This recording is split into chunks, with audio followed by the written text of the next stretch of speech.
red sign. You're walking around the store and you've been looking for these boots for months and months and months, and all of a sudden you see them and there's this big red sign right over the boots and they're on sale, and you think, yes, that is the sign I've been looking for, that's what I want. All of a sudden they're yours without a shadow of a doubt. You didn't even second guess yourself, that's what you wanted. We've all been there, maybe not with shoes, maybe with boots, maybe with video games, maybe with anything else, but we all have our own guilty pleasures. The thing about those guilty pleasures is what makes them guilty is they have big red signs on them. And it's appealing and it gives off the more affordable, it's a sign, literally and figuratively for us. I was and still am one of those people. I purchased a ridiculously expensive vacuum cleaner once because it was on sale and I didn't even need it. So, how do we stop that kind of spending? How do we determine what it is that is a need and what is a want? Budgeting is simple. It's a black and white guideline. It's the complex spending and the big red signs that give off the gray areas in a budget. Sit. Why is a budget important? A budget has short-term goals, long-term goals, and it ends in a very large goal. How? And how do we know what's important? Oh no.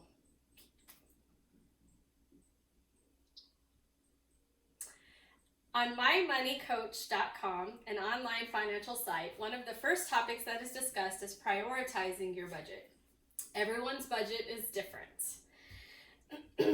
Everyone's priorities are different, so no one person's budget looks the same as another. At the same site, it states, since budgeting allows you to create a spending plan for your money, it ensures that you will always have enough money for the things you need and the things that are important to you. The website discusses forecasting and planning, which helps to maintain a steady budget and prevent the ups and downs in your finances. We have to reprogram our brains so that the big red signs are not the signs to spend when carrying out a successful budget. Our goals are the trendsetters for us in our financial discipline.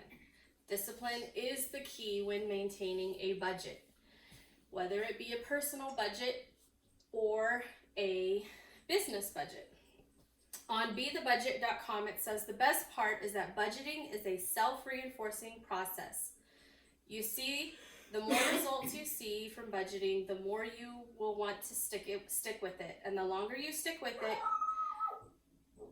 the better your finances will be. So financial self-discipline is key. I was on this website and there was a story about a woman who was a single mother and she had a plan, and her plan was to be debt-free within a year.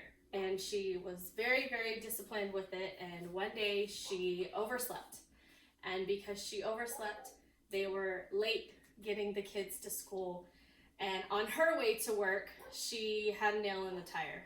Well, ended up having to go to the tire shop to get the nail replaced, which made her late for work, which then caused her to stay late for work.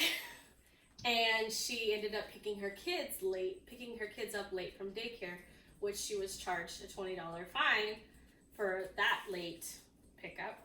And then she was tired and had enough of this day, so she just went and bought pizza. So one small mistake in her daily routine ended up causing her over $40 in extra fees that was not in her budget, and put her behind on her budget plan for her long-term goal. So those are the kinds of events that we must take into consideration when we have a budget and when we are planning our budget, and that's where the self-discipline comes from. Discipline results in end goals and financial success. Everyone has an end goal that helps you determine what is most important when budgeting. In Dave Ramsey's book, Financial Peace, he discusses the end goals can be reached quite easily and with little panic. All we have to do is set ourselves up for success so we can still handle those little emergencies. In his book, he says, you control your finances instead of being controlled by them.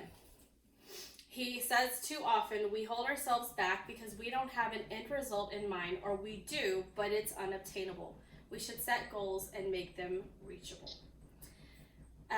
Finally, financial success is what we make it. We can dream about it, talk about it, make plans, but without a budget, self-discipline, and goals, there is no black and white, only the gray areas. So how do we stop that kind of spending? How do we determine what is a need, what is a want? Budgeting is simple, a black and white guideline. It's the complex spending, the big red sign that give off the gray areas in a budget. Reckless spending is the gray area. No matter how big or red or yellow those signs are, the extra spending can cost a lot more than a few dollars in the long run. No matter the fine line that each individual is willing or unwilling to cross to reach the end goal, it can be quite simple to reach it. Following the simple guidelines in this speech, it can help anyone find financial success and reach most goals.